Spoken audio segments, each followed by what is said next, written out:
Welcome back. After a marathon debate in the House, we're joined tonight by political analyst Harvey Kronberg for more on the redistricting war. Harvey, good to have you back. This is my sixth redistricting. I've been watching him since 1991. This is why we come to you.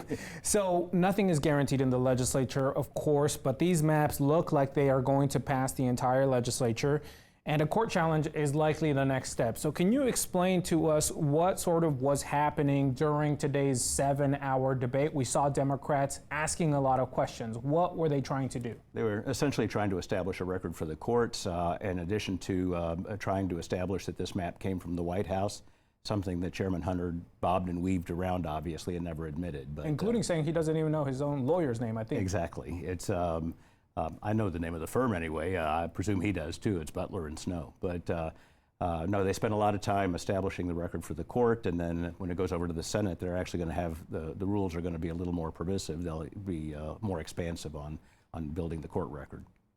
And that is basically so that they can use that in the what's expected to be these lawsuits. Yeah, the real quandary right now is that the Supreme Court has said that you can't use race as a basis for drawing these lines, except for partisan advantage. I mean, and we heard Chairman Hunter hitting on that. This is for partisan reasons. Yes. Let me ask you about this because we're talking about Chairman Hunter. He's a veteran of the legislature, former Democrat, now a Republican, has good relationships across the aisle. But today he seemed a little heated, very frustrated and very short in his conversation with his colleagues from the Democratic side. What does that tell you about relationships in the House and how tense they are? And what does that do for the rest of this session? Well, the first thing I should mention is I think that the chairman, I've known the chairman, we came in actually in the same year, 1991. We shared the first session together. And he did come in as a Democrat. And I think he knows that what he's carrying is just bad mojo, frankly, no other way to say it. Redistricting always scars the House. And if you do it in the middle of a decade, most of these people have never been through a redistricting.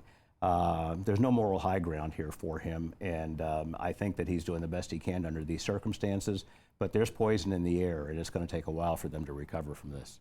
Now, I want to ask you about this call on the House, because Democrats who returned had this call on the House. They've got these DPS escorts that they can't leave the chamber without.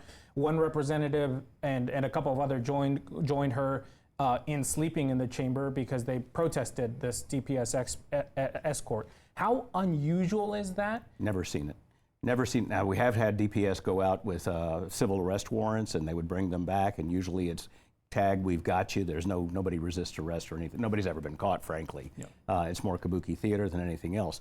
But this is kind of like the congresswoman that was arrested supposedly simply for trying to see an ICE detention center and accused of assaulting a nice officer, which of course is nonsense. This is the age of Trump. This is the kind of thuggery that goes on right now in national politics, and it's been unfortunately being translated down into Texas politics. Just to be fair to the speaker, I mean, it shows for him and for his supporters that he is being tougher, right? Because this has happened before where they've broken quorum and then it's sort of Scout's honor, you're going to stay. But right. This was different. Once the point is made, no, the Republican primary voter is overwhelmingly MAGA right now, and that requires tough action.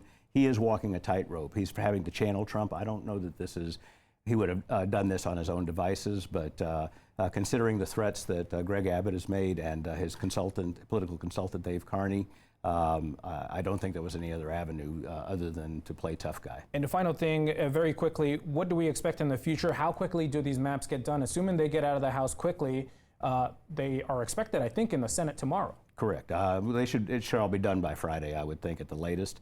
And then the court challenge. As you know, the Democrats have we're still sitting on the 2021 litigation that has not been resolved. They've asked for expedited hearings. If that was a racial or racist map, this one is the same on steroids. That's all the time we have. Harvey, thanks for joining us. My pleasure.